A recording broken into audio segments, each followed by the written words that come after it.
First of all, thank you, Heather. I just want to start by welcoming everyone and welcome back to school. I think most people attending today are in that boat. We're glad you're joining us for weaving civics into your K-3 curriculum. I'm Claudette Canarium. I'm the communications coordinator at New Hampshire Civics. I'm here with my colleague, Heather McNeil, our operations director and tech guru. We're happy to have Kathleen McCaffrey Pomerleau from the New Hampshire Education Department leading today's session. And before I turn things over to Kathleen, I just have a few quick housekeeping notes. If you would, please just make sure that your name is reflected on your Zoom platform. Sometimes people forget that their name isn't there. So it says, iPhone 6. So it's easier to identify you. During the presentation, if you have a question or comment, feel free to drop it into the chat and Kathleen will address it when the timing is right. Keep in mind, I will automatically generate a PD certificate and email it to you within the next few days for this 1 hour PD. Also, at the end, I'll be dropping a link to our evaluation into the chat. So if you take a minute to fill that out, that would really help us with future sessions. And last but not least, full disclosure, we'll be recording today's session just because we like to share this information with other educators who couldn't make it today.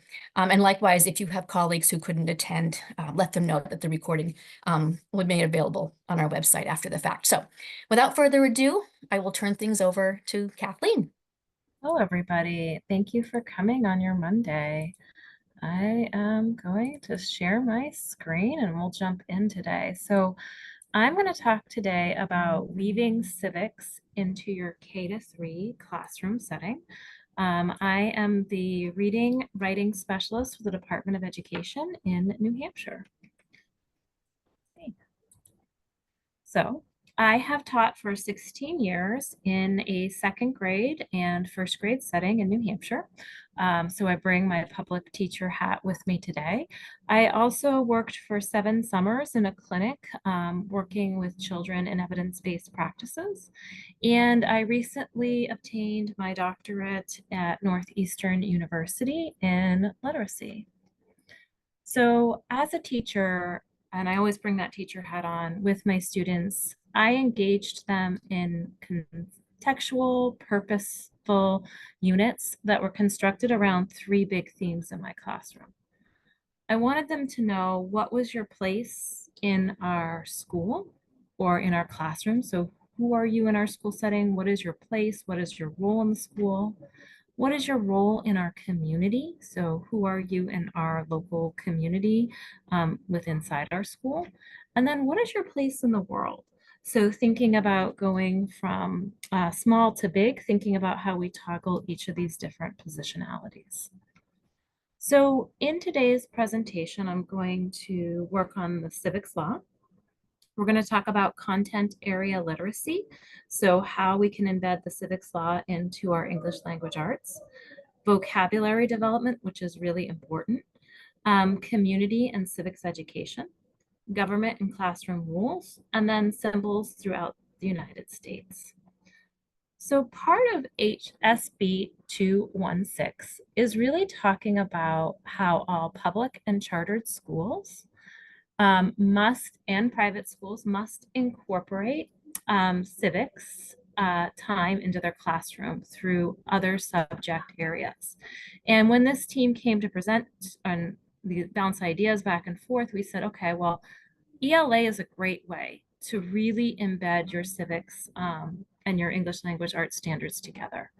And so we're looking at how children learn about civics life around the United States and in New Hampshire, and then understanding how they are part of their civics. So really looking at books. So let's talk about how we can do this. The beginning, when you're looking at civics instruction, you want to think about what books or civics themes that you can connect to literature. And it's always important that you consider age appropriateness when we're talking about selecting a book. Thinking about, is this the right age to deal with this concept in kindergarten, and how do we make that age appropriate? Number two, you want to look at your curriculum standards. So you want to match your English language arts standards with your civics standards, or your civics standards with your mathematics standards. You want to tie. So how can you connect these two together? I think it's always important to think about where we can embed writing skills, so written assignments, and focusing on vocabulary and comprehension of those standards. So again, I always stress that age appropriateness and really thinking about the children. You want to think about play acting or role playing or engaging it in play. You always want to consider ties to music and art. There's a lot of ties you can do with music and really great creative projects that you might have. So another tool that we have is to leverage digital media and technology. So everybody in the state of New Hampshire has access to Discovery Education, and I know they'll be on to present ways to embed civics with Discovery Ed, but you have access to click and look for assignments and videos on those topics. Epic Books is a free digital library for any educator in New Hampshire. And throughout my entire presentation, every one of my books is actually linked for teachers to click on. Once you enroll in Epic, you'll have access to project that book, read that book with your class. So it is free. So leverage that. There are some great books, some books that you would cost you $15.99 on Amazon that you're going to get immediately. Music Express is a paid prescription site, but it is wonderful to look at civics ties. Music Express has great kids music. It's actually all sung and at a child's level, and there's digital tools, so you can be looking at how you can do projects. In fact, my class used that when we were doing our veterans presentation, which I'll show you later. And then you always want to foster this community of learners, the community at large, and family involvement, thinking about how you can bridge to your local community. So let's talk about content area literacy and how that is important with civics. So a lot of the science of reading focuses on what we call in the reading rope. And so this is the reading rope if you're not familiar with it. It talks about the importance of early skills such as decoding, phonological awareness, and sight words.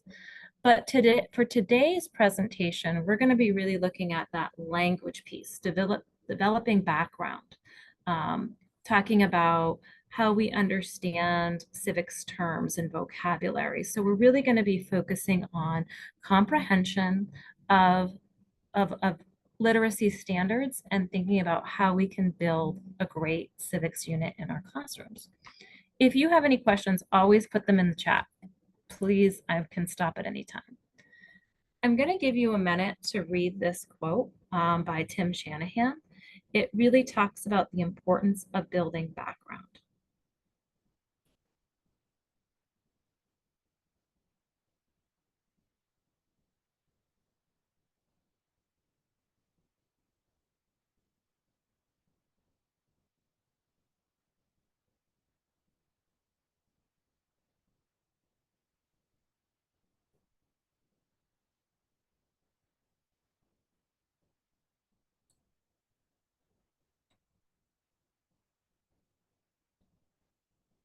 Yeah, that is good. Good luck in your class. So for me, this quote really talks about how important it is that we give kids a variety of different texts to expose them to the world. Geography, economics, biology, history, science, music. Children need to be thinking and reading about a variety of topics, and we need to be supporting them in understanding the importance of those topics. So for content area literacy, it refers to the cognitive process that enables children to comprehend and use subject-specific texts for academic discipline. So for today, we're talking about civics text to help understand civics needs.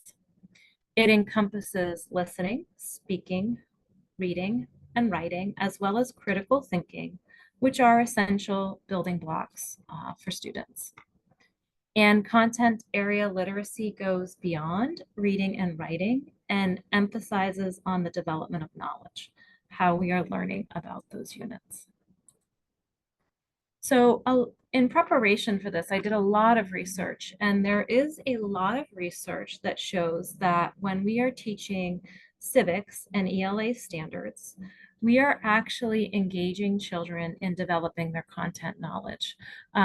It can actually show growth in how they communicate, engage, critically think about the foundations of literacy skills.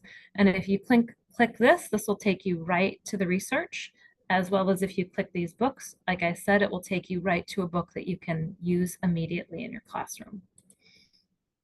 So by combining civics education with reading instruction, it is really an effective approach to teach civics knowledge and literacy at the same time. By integrating children's literacy, educators can seamlessly address the civics government standards alongside their ELA standards. So thinking, if I know we have a small group today, but how might you integrate civics into your literacy setting? If you want to throw that in a chat, I would love to see how you might do that in your own setting. I know we have a couple people on, so it's okay if you want to unmute too.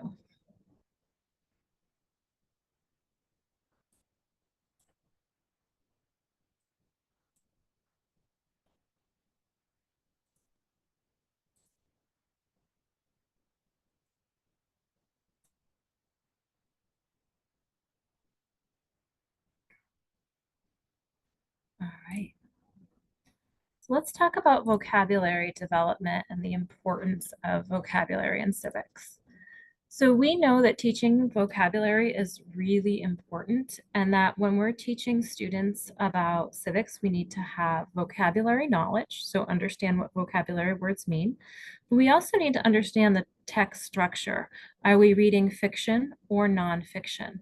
Which really helps children ground in whether it is a main idea and supporting details, so key facts, or whether we're reading about a problem and steps to solve for a solution.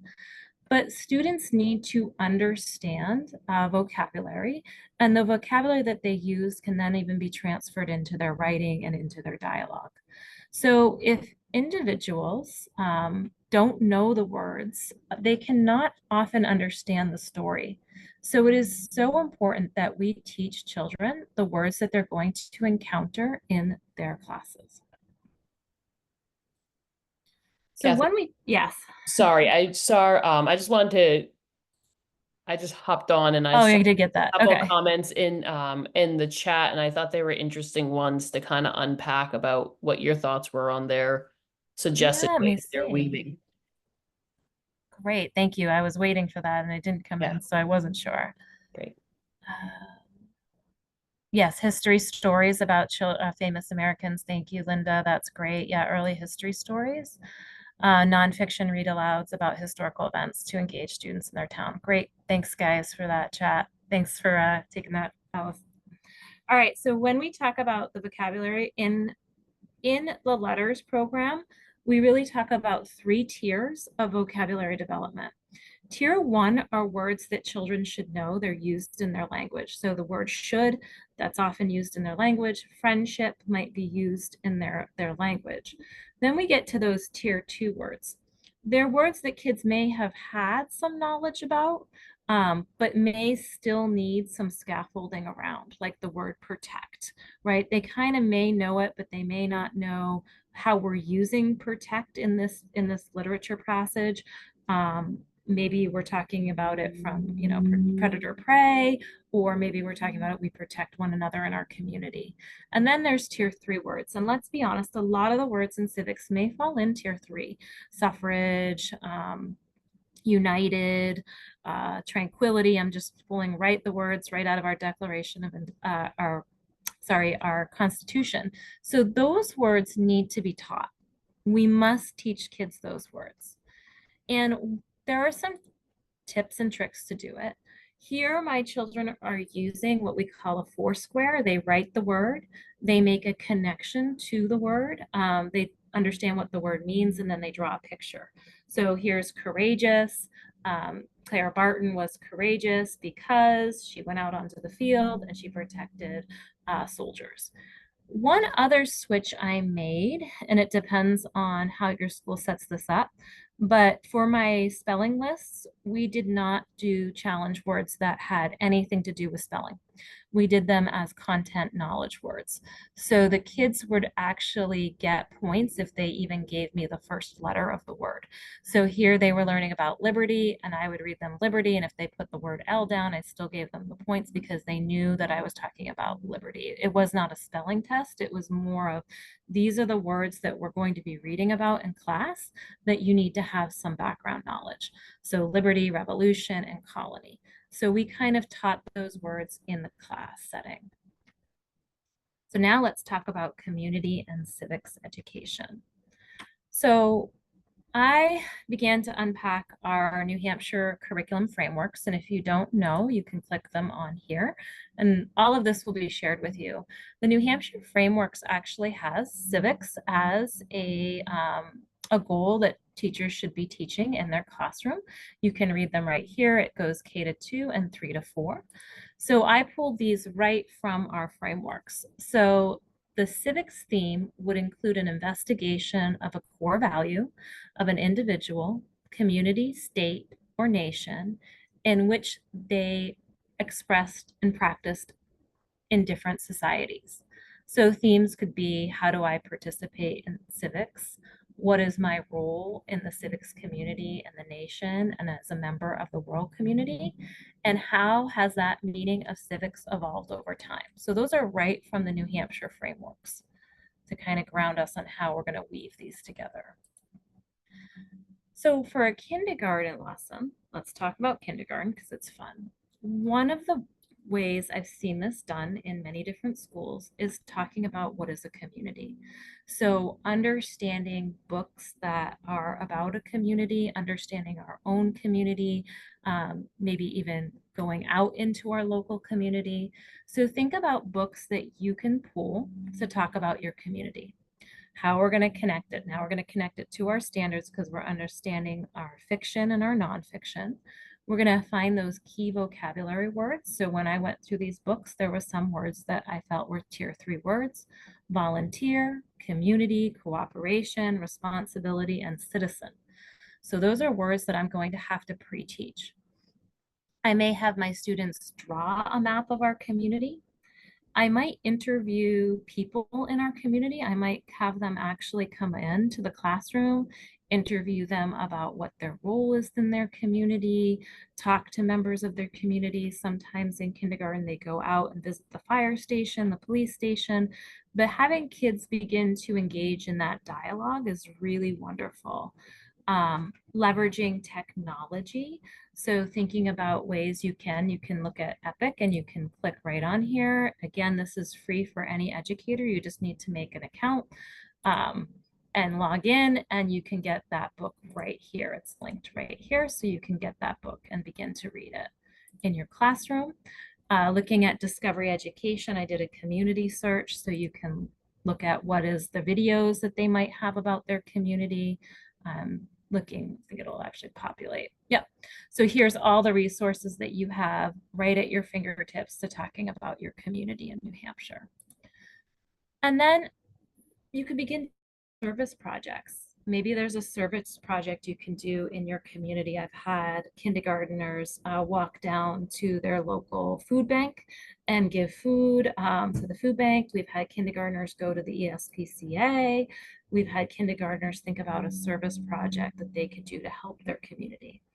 You can think about your community long ago compared to your community today. And it's really important to think about how you can make this deep learning. So how can you make this really engaging for children and deep learning? So believe it or not, this came from a preschool. And it's actually one of my son's teachers, and I begged her to give me this before this presentation. So here is the preschool children's community project. Each kid was responsible for thinking about what is something they really enjoy in their local community. And so the kids came up with an idea and they made a big list. And then each child was responsible for building that item in their community. So this can be done. So here we have the apple farm, we have the police station, the fire station, the library, the school, the playground, the hospital. And those kids went and presented their community project to their parents, but also presented why they thought those items were important in their community. So it can be done. It's a great way to start. So let's talk about comparing and contrasting, which is an English language standard. Again, this book is linked for you. So this is my community long ago compared to a community today. So the English language arts standard is compare people of the past to those of the present. We're going to create a comparison chart on the board with past and present. We could talk about some science standards here. What is man-made versus nature-made?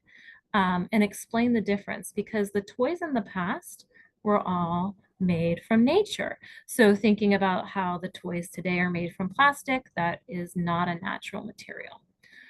I always want you to think about how you can leverage the things in your community. Reach out to your local historical society. They have a wealth of knowledge. They may be able to come to your class. They may be able to donate materials and supplies. I did this and we got an entire kit for colonial toys. And so here are my students playing on the playground with colonial man-made toys to compare life in the past to today. So you can play, again, make it engaging for children. This is my classroom. We decided to make our classroom look as if it was a classroom in the past, and we talked about classrooms today. These are our students dressed up as if they were, I'm gonna craft now. Students in the past. Yeah, now I'm dying. There we go. Students in the past, so we had them dress up. They have their horn book here. They have their quill pen on their desk. And here were the people that they researched. This is Music Express. Again, when you click on it, it is a wealth of information. These are all the topics you can get in Music Express. It is amazing. Stars and Stripes, Kids Can Make a Difference. I don't have access to this anymore, but you can try for 30 days. You can see if your music teacher has this. It is just the most beautiful songs. Gratitude, Courage, and Awesome. So again, thinking about how you can link your civics with your history and music. So we could do old home days. We could get the whole classroom. We could do gym and music. The library could try to match a theme. We could invite people from the local crafters guild to talk about how they made crafts in the olden days. We could do demonstrations at the school, and we could even have a school picnic to discuss Old Home Week. Cooperation could be done based on barn raising. So barn raising was when the whole community would come out and support one another in raising a barn. And we could have kids burn little tongue depressors to build their barn if they're being cooperative.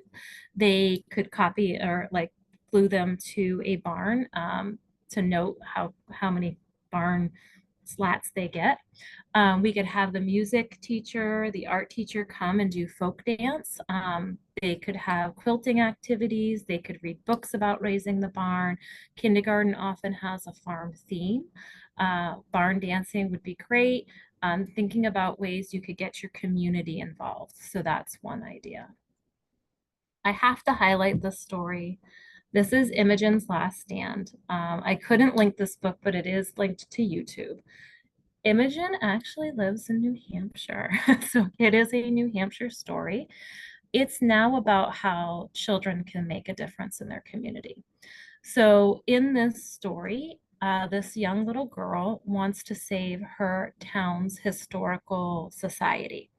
A building was going to be torn down in her town, so she strives to get her community to understand the importance of saving history, and it showcases that young children can make a difference in their world. So again, I couldn't link it, but you can link it to YouTube. So you have it right there, a read aloud about this story. So if you haven't seen it, it's a beautiful story. So again, children can make a difference in their community. So how can they make a difference? What can they do in their community to help? All of these books, again, are linked for you, thinking about now we've learned about our community, we've talked about community. How can you help in the community? What can you do in your own setting? How can you make your local community better? So after reading about citizenship, how can we help our local community? How can we help our school community? How can we help our classroom community? What can we do to make our community better? So one of the things that this led to was my class really wanted to help veterans. Now, this can lead in many different ways. When you pose the question like this to the children may have their own ways in which they can help. And sometimes we kind of have to be the facilitators of that great idea that they have. So one class really wanted to help veterans. And so we spent a good portion of a couple months really doing some service projects for that. We passed out flags at the local cemetery, but the biggest project we had was they collected the extra candy from Halloween and we sent it to the peas graders. So they were responsible for all this. They collected the candy. They made their own little gift bags in class, their own cards in class. They packaged it. They spoke at the Veterans Day coffee, and they invited our local veterans in to help them with creating these packages and care gifts. So it was really sweet. So H's for Honor was the book we read. Here is their display at Kittery Trading Post, because we also did the Reeves Across for America. So there's their cards, there's their candy, and that's their display. So we could talk about bridges being a physical metaphor. How can we reach out to our community? And let's talk about people who did bridge issues. What are some historical bridges? We have Nelson Mandela, Martin Luther King, and we can talk about bridges, real bridges, and then bridges of people who help in the community. So again, this leads very differently. Again, the same question was posed to another group of children. And this group decided to do bottle caps for benches. And it was a great project until we realized we had to sort the bottle caps by colors.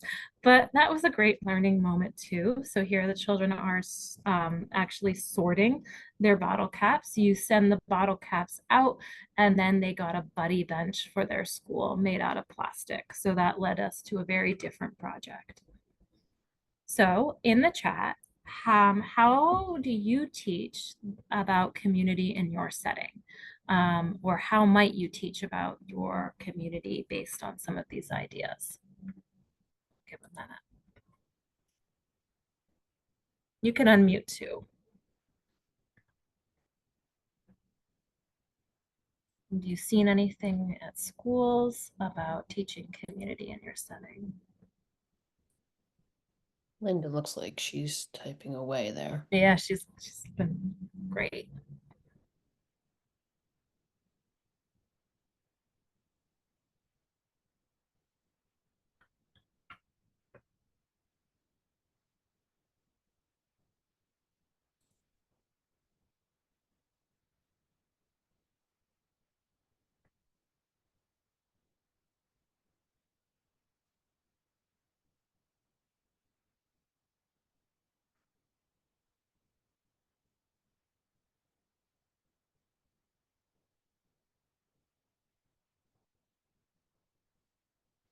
A multicultural day emphasizing on citizens. Yep, in the school.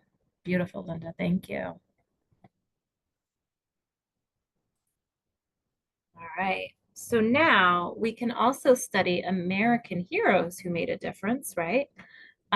We can collect easy to read biographies for our students, have our students select who they want to study, which I think is really important.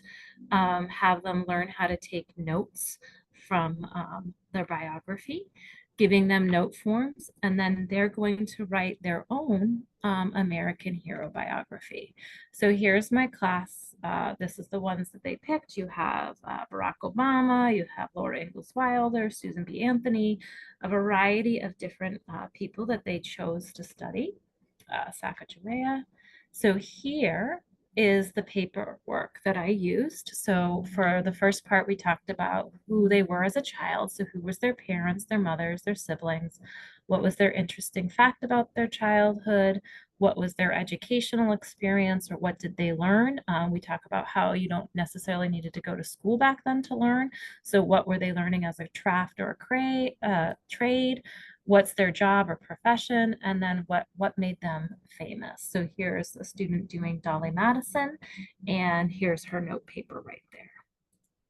And then here are some samples. So you have a Franklin Delano Roosevelt talking about his childhood here, that he had a happy childhood, but he had polio. And then you have him talking about his education, tutors helped them work. And then here you're talking about his marriage and his adult career. Yeah, so kids can do this. This is second grade. So they are capable of doing some amazing work. And then we talked about primary and secondary resources. So we looked at pictures of the famous people, and then they copied and traced pictures. We also did dioramas, or we did Playmobil illustrations to illustrate their books or their famous units. And then here's their cover. And then here was actually my son's. I made him do this during COVID. This is actually my first grader writing about Ben Franklin. So it can be done in first and second grade, depending on the work. So government and classroom rules, my favorite. Okay. So in the New Hampshire framework, we need to be talking about understanding the government, how the government was structured, the rules, the laws, the geography, as well as responsibilities. So here are the standards for K to 2. Identify the purpose of a government, understand the symbols of the United States are important, compare classroom rules to the United States rules, and then explain the systems of government when we get to third and fourth grade.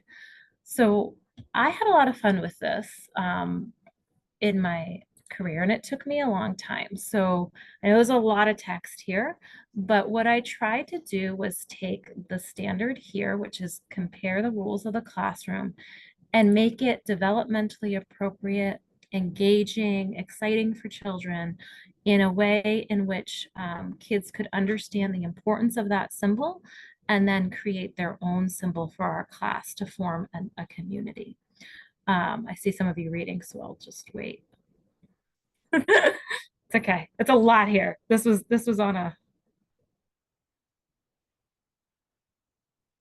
a letter that went home.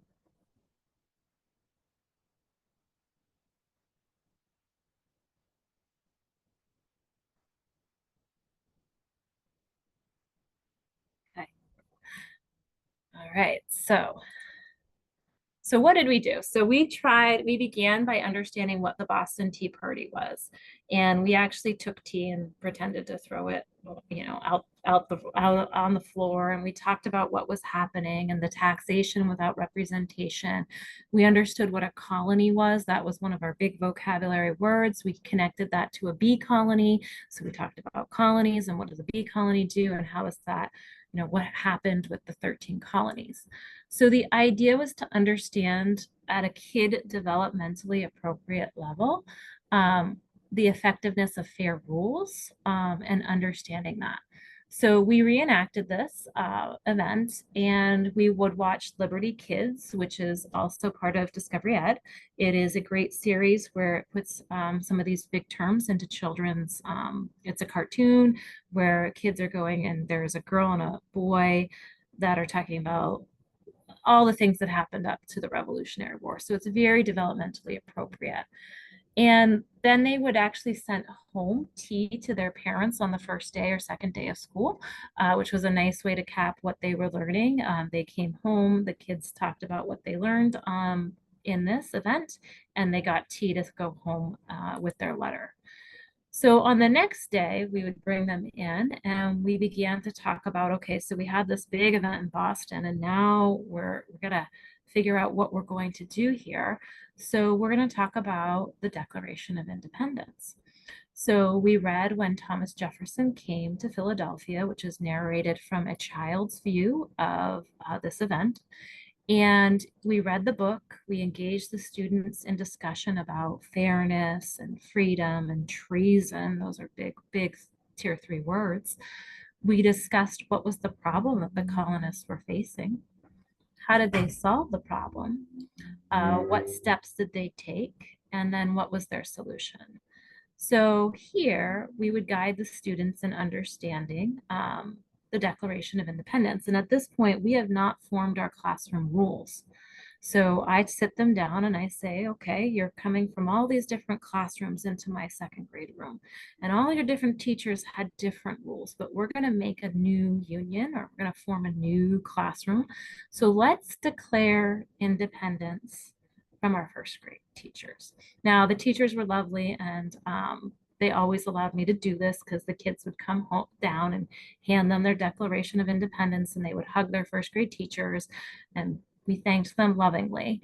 So here on the next page, you'll see our class's Declaration of Independence. We, the students of Miss McCaffrey's class, are declaring ourselves independent from our first grade teachers. We thank you for helping us get ready for second grade, and we will visit you but we are forming a new union.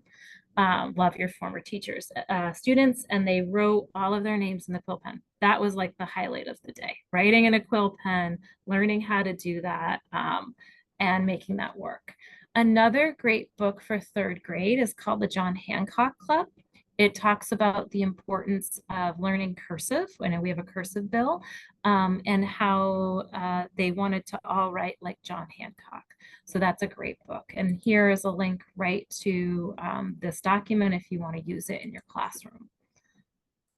All right, so now we have declared ourselves independent, but we have no rules to teach. So here the class learned about, okay, once the colonists declared independence, now we're going to write the Constitution. So there's a great book called We the Kids, all illustrated from children's perspectives, again, developmentally appropriate.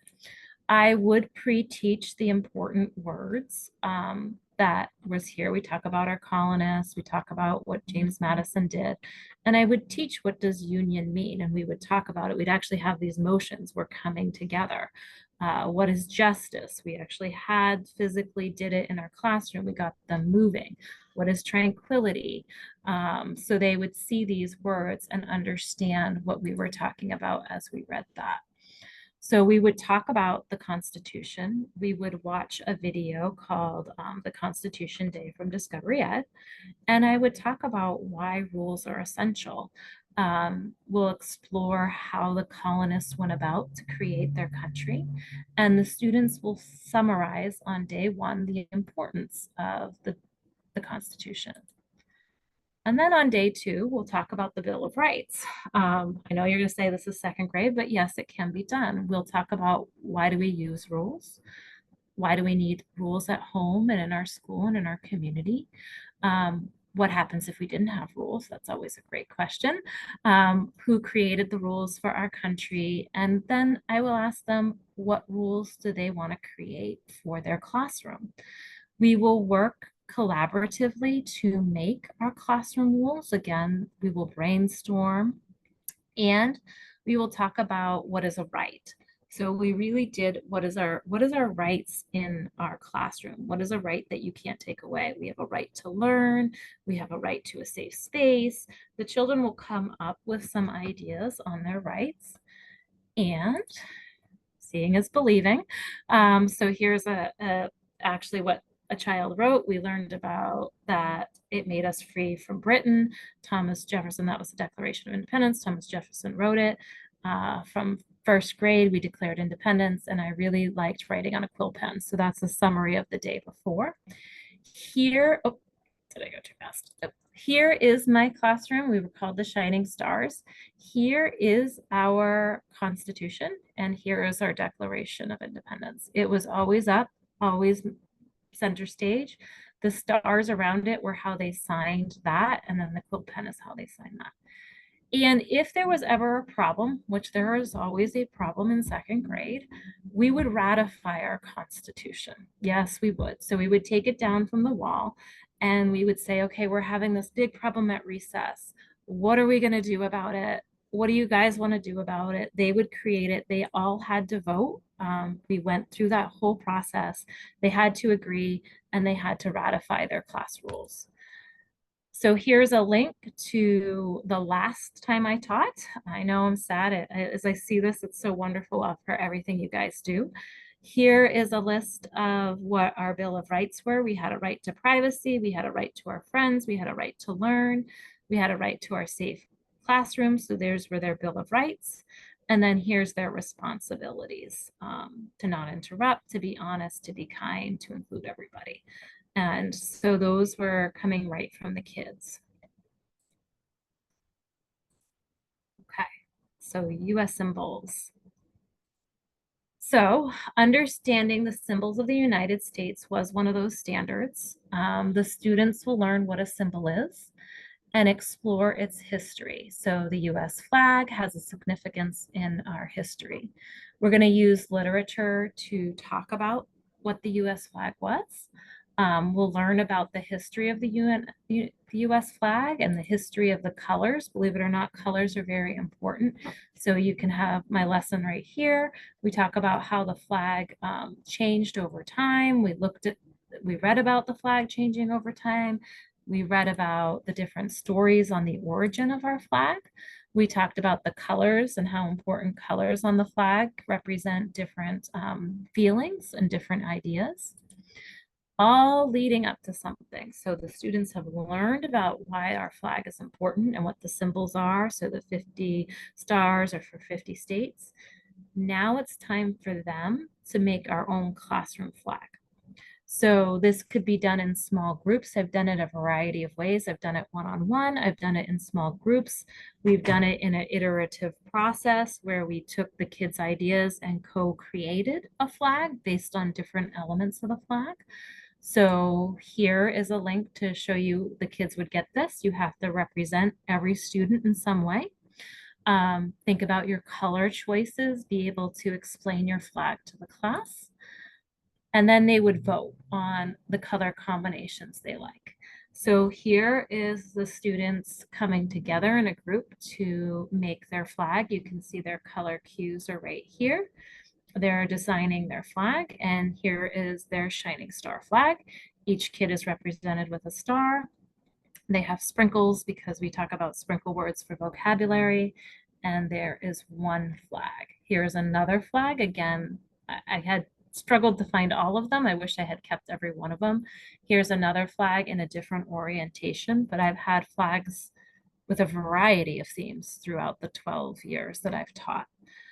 So once they've learned that they understand the importance of a flag, they've created a flag. We're going to talk about other great monuments in history. So we're going to read about the Washington Monument, who, what, when, where, why, and how. So who built it, when was it built, why was it built, how was it built, and then those key vocabulary. So here the kids are actually holding keys up when they hear a who or a what as they're reading. We wrote as if we were going to each monument. So we talked about writing each monument and where we went. And then we actually built DC in our classroom, and the kids presented each monument and its significance. So another great symbol to get your class thinking about a symbol is there was a great debate in history. Ben Franklin wanted a turkey. Some people wanted the bald eagle to be our symbol of the United States, and some people wanted a rattlesnake because of the first flag. So we talk about the debate, and we read about the different animals and what made them special. And then you can have your own class pick out a special symbol. This could be like we're the elephant class, or they could research animals. They could vote on what symbol they want their class to be. So that's a great way to tie in, again, understanding the importance of a famous symbol, back to your classroom. It's not moving forward.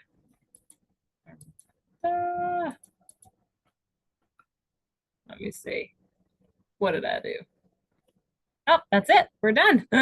So ideas and resources was next. There are some great ideas and resources for you to look out. This network is a great idea and resource.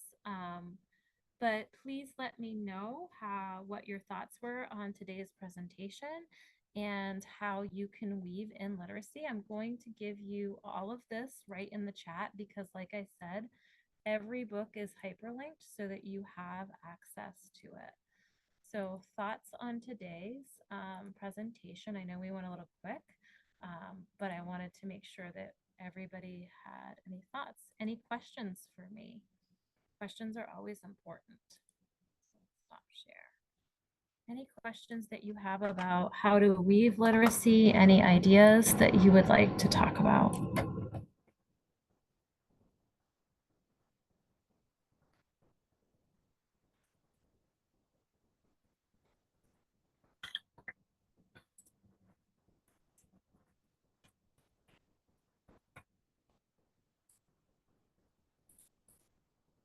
If you have any questions for me, you can always reach out to me at Kathleen McCaffrey.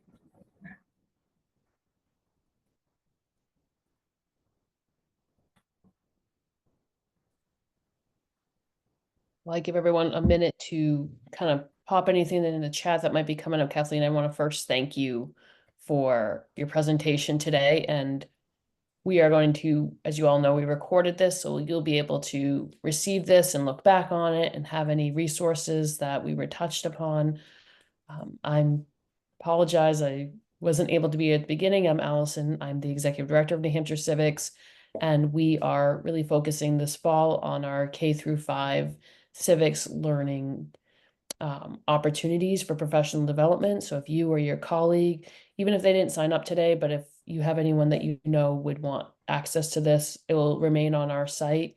And if folks need a professional development credit to even watch the recording of it, just have them email myself or Claudette, and we can work to get that information to you. We do have a couple more coming up. So again, if you are able to attend or if you have colleagues, we would love if you could register. These are all free. And we have one coming up that's actually on youth voice and voting. And, you know, unfortunately, some of the past tools we've used in our classrooms, such as mock elections or you know, simulated elections are not able to be as accessible now. And so we have a curriculum through New Hampshire Civics that we would love to share with our K-3 educators in the state, and as well as the opportunity for you all to kind of learn a little bit more about what Discovery Ed has been up to through the curriculum they're going to be releasing, which will be available in November. And we have another opportunity to learn from curriculum with our colleagues at iCivics in October. So keep your eyes peeled for all of those professional development opportunities coming your way. I also want to thank my colleagues, Claudette and Heather, for their work in getting this up and off the ground. We know this is pretty early in the year. It's always the catch-22 that we're experiencing. We want to get you all as much information as you can so that you can work them into your classrooms while also recognizing that everyone is really busy right now. I'll just call your attention to the chat really quickly. If you could complete the evaluation, that would be really helpful. Also, we have professional development certificates that will be shared out, as well as the slides and the recording of this. And I just want to also add two other quick thoughts. So I have not been a K-5 or K-12 classroom educator, but I do know that our educators are under a lot of time and pressure to try to get all of these things put into your classroom structures. And we want to make sure that, you know, New Hampshire Civics is here. We have online curriculum, and Kathleen put her name in there. And so if there's ever, and Kathleen, not to sign you up for this, but we want this to be something that is not a push down. We want this to be communal and collaborative, and there's a lot of really unique ways of bringing civics into a classroom. And so if there's ever a question or if you want access to a resource, if you want thoughts on other ways to look at things, like, again, Kathleen, I know she's amazing and can help have a conversation with you all. And, you know, here at New Hampshire Civics, we would love to connect you with whatever resources help make your jobs easier. So we appreciate you all again.